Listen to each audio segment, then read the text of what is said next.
Ei pessoal, tudo bem?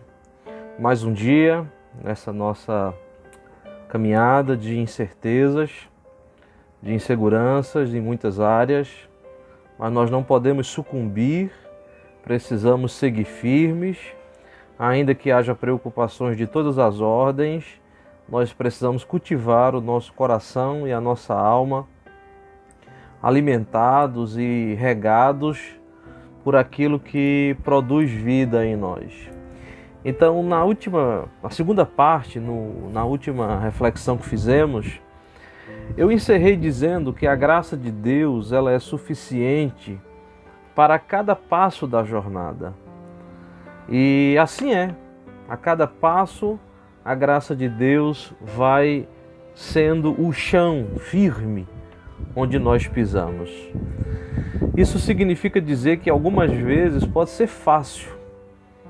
Para algumas pessoas é até fácil. Existem certos contornos mais favoráveis da vida e parece fácil algumas vezes. Mas há alguns momentos em que o passo é difícil. Alguns momentos em que firmar o pé na graça é difícil. Para uns mais, para outros menos. No caso específico de Elias, nós encerramos dizendo que depois desse tempo dessa provisão inesperada, se diz que o riacho secou.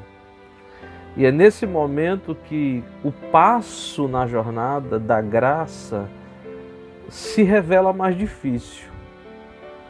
É bom quando está bom, mas quando está ruim, tudo fica mais complicado. E, portanto, eu queria ver com você esses próximos passos que Elias deu e quais as lições que a gente aprende a partir daí. A primeira coisa que eu percebo quando eu enxergo o desenrolar da história de Elias é que Deus então dá a Elias uma nova orientação, dá a Elias uma nova ordem. É como se a gente saísse agora para uma terceira cena. A primeira é Elias vindo lá da sua cidade, da sua região, de Tesbe, confrontando o rei Acabe, fazendo um pronunciamento profético de que não iria mais chover nem cair orvalho sobre a terra. Segunda cena, então, Deus ordena a Elias a fugir, a se esconder, e ali haveria uma provisão. Pois nessa segunda cena se encerra dizendo que a fonte secou. E era preciso agora um novo capítulo, uma nova jornada. E é exatamente nesse ponto que a gente começa já a aprender algumas lições preciosas que eu queria que você cultivasse no coração. A primeira delas, eu aprendo, andando com Deus em tempos de crise, conforme é a proposta dessa nossa reflexão, que o sustento divino garante as minhas necessidades e não os meus privilégios. Isso é muito difícil da gente aprender. Isso é o tipo de coisa que a gente só aprende na dor, na experiência concreta. E eu queria ler então o texto pelo qual eu fundamento essa afirmação. Lá em 1 Reis 17, versículo 8 em diante, diz assim, acompanhe. Então veio a palavra do Senhor a Elias. Vá imediatamente para a cidade de Sarepta de Sidom e fique por lá. Ordenei a uma viúva daquele lugar que lhe forneça comida. E ele foi. Quando chegou à porta da cidade, encontrou uma viúva que estava colhendo gravetos. Ele a chamou e perguntou, pode me trazer um pouco d'água numa jarra para eu beber? Enquanto ela ia indo buscar água, ele gritou, por favor, traga também um pedaço de pão. O que eu queria que você entendesse é que o sustento divino Ele garante as nossas necessidades, as minhas necessidades, mas não os meus privilégios. Nós temos sido muitas vezes mal acostumados com muita coisa. A nossa geração, e ninguém está imune a isso, nem eu nem você, é uma geração que aprendeu a viver com um relativo conforto. Eu digo de uma média geral. Ainda que há muitas pessoas que a vida é uma luta diária, mas eu sei que eu estou falando para um grupo de pessoas que tem um certo conforto em muitas áreas da vida. E a gente às vezes confunde o conforto, o privilégio com a necessidade.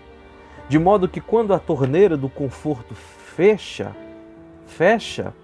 parece que Deus está me abandonando. Parece que Deus está virando as costas para mim.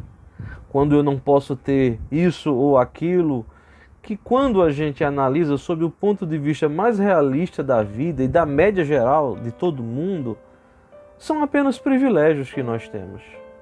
Privilégios de uma vida que está na ponta do dedo, privilégios de uma existência que valoriza muito a imagem, privilégios de uma existência que aprendeu a certos mimos. Mas eu preciso lhe dizer que é preciso a ficha cair. A gente tem que cair na real e perceber que o sustento divino garante as minhas necessidades, mas não os meus privilégios. A oração do Pai Nosso, Jesus nos ensinou a orar assim: o pão nosso de cada dia nos dai hoje. Isso são as minhas necessidades. Essa imagem que Elias enxerga de uma viúva numa região empobrecida, Sarepta de Sidom, numa mulher que estava colhendo gravetos para fazer um bolo com água. E Elias então olha para essa era a resposta às necessidades de Elias. A resposta de Deus às suas necessidades pode ser algo que não encha os seus olhos, mas é suficiente para manter você de pé. Segunda coisa que eu queria que você entendesse, eu queria compartilhar com você, nessa mesma linha de compreensão, é que no meio da caminhada, do andar com Deus em tempos de crise, é preciso que a gente tome a posição de não desistir da vida. Siga vivendo até as últimas consequências. Eu quero repetir isso. Não desista da vida, mas siga vivendo até as últimas consequências. Por que eu lhe digo isso? Porque quando Elias pede àquela viúva que ela lhe traga o mantimento, um pedaço de pão e água, veja qual é a resposta da viúva. Ela diz assim: juro pelo nome do Senhor, o teu Deus, ela respondeu, não tenho nenhum pedaço de pão, só um punhado de farinha num jarro e um pouco de azeite numa botija. Estou colhendo uns 2 gravetos para levar para casa e preparar uma refeição para mim e para o meu filho, para que a comamos e depois morramos. Eu sei que isso pode e é trágico. É uma imagem catastrófica. Mas eu queria que você olhasse a partir de uma outra percepção. O que essa mulher está fazendo é viver, é viver.